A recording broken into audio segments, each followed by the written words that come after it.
নমস্কার বন্ধুরা, তন্হির পাকশালাতে সবাইকে স্বাগত। আজ বাদে কাল জন্মাষ্টমী, আর গোপালের ভোগ হিসেবে এইভাবে আপনারা লাল পায়েস অবশ্যই বানাতে পারেন। আর পায়েস বানাবার জন্য দুধ তো জাল দিতেই হবে, তাই সসপ্যানে প্রথমে দিয়ে দিলাম 2 টেবিল চামচ পরিমাণে ঘি।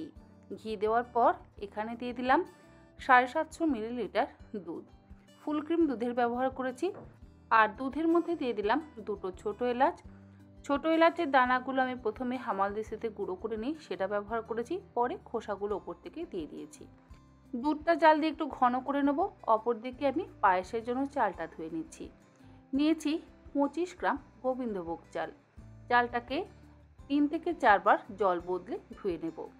চাল না ধুয়ে চালটাকে ভালো করে কাপড়ে মুছে ঘি মাখিয়েও কিন্তু আপনারা পায়েস বানাতেই পারেন, তবে আমি আজকে চালটাকে ধুয়ে নিই পায়েসটা বানাচ্ছি।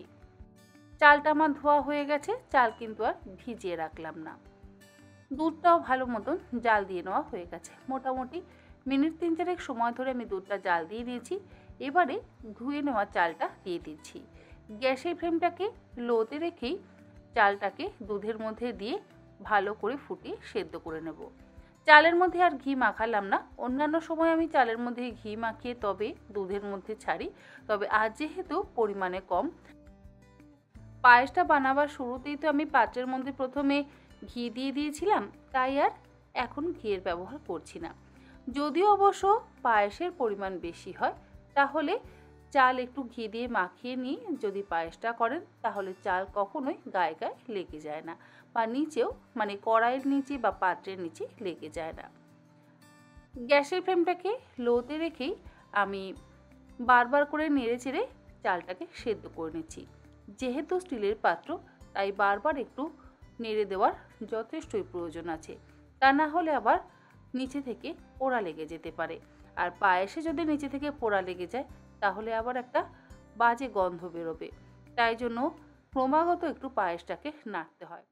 যে কোনো দুধের জিনিস যদি বানাতে হয়, তাহলে ক্রমাগত নাড়তেই হবে, তা না হলে নিচে থেকে লেগে যেতে পারে। পায়েসের জন্য চালটা আমার সেদ্ধ হয়ে গেছে। অপরদিকে একটা কড়াইয়ের মধ্যে দিয়ে দিলাম 3/4 কাপ পরিমাণে চিনি। আমি এখানে কাপ হিসেবে মাপটা বলছি, আপনারাও চেষ্টা করবেন কাপ হিসেবে মাপটা করে নেওয়ার, যাতে আপনাদের বাড়িতে যে চায়ের কাপ আছে সেই কাপ অনুযায়ী যদি দুধের মাপ নেন, আর সেই কাপ অনুযায়ী যদি আপনারা চিনি এবং চালের মাপ নেন, তাহলে দেখবেন আপনাদের পায়েস তৈরি করতে খুবই সুবিধা হবে। চিনিটা দেওয়ার পর গ্যাসের ফ্লেমটাকে হাইতে করে দিয়ে প্রথমে আমি চিনিটাকে একটু জাল করে নিলাম। আর চিনিটা জাল করে নেওয়ার পর দেখবেন ধীরে ধীরে লালচে রং তৈরি হবে, মানে চিনিটাকে আমি ক্যারামেলাইজড করে নিলাম। যখনই চিনিটা বেশ লালচে রং তৈরি হয়ে যাবে, তখন গ্যাসের ফ্লেমটাকে বন্ধ করে দিয়ে আগে থেকে দুধের মধ্যে সেদ্ধ করে রাখা চালটা দিয়ে তারপরে গ্যাসের ফ্লেমটাকে লোতে করে দিয়ে খুব ভালো করে ফুটিয়ে নিচ্ছি। আর এই সময় দেখবেন ক্যারামেলাইজ চিনিটা কিন্তু নিচে থেকে লেগে যায়, তাই হাতায় করে একটু মিশিয়ে দিচ্ছি। আর চিনি খুব বেশি লাল করবেন না, যদি বেশি লাল করা হয় তাহলে আবার তেতো হয়ে যাবে। তাই অল্প লাল হতে হতেই দুধটাকে ঢেলে দিয়ে জাল করে নিলেই তৈরি হয়ে যাবে লাল পায়েস বা ক্যারামেল পায়েস। পায়েসটা হয়ে যাওয়ার পর আমি অন্য একটা পাত্রের মধ্যে ঢেলে ফেললাম। এরপরে ওপর থেকে দিয়ে দিচ্ছি অল্প একটু কাজু বাদামের টুকরো। কাজু বাদামের টুকরোগুলো আর ঘি দিয়ে ভাজেনি, আপনারা চাইলে কাজু আর কিশমিশ একটু ঘি দিয়ে ভেজে ওপর থেকে ব্যবহার করতে পারেন। আর দিলাম যাতে দেখতে সুন্দর লাগে সেই জন্য একটু পেস্তা কুচি, আর অবশ্যই একটু আরও সুন্দর লাগাবার জন্য দিয়ে দিলাম সামান্য পরিমাণে একটু শুকনো গোলাপ ফুলের পাপড়ি। এটা সম্পূর্ণ অপশনাল, আপনাদের দিতে ইচ্ছে হলে দেবেন, ইচ্ছে না হলে নাও দিতে পারেন।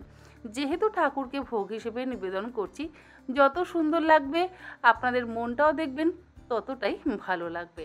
যাকে আমাদের গোপালকে ভোগ নিবেদন করবার জন্য লাল পায়েস কিন্তু একদম তৈরি।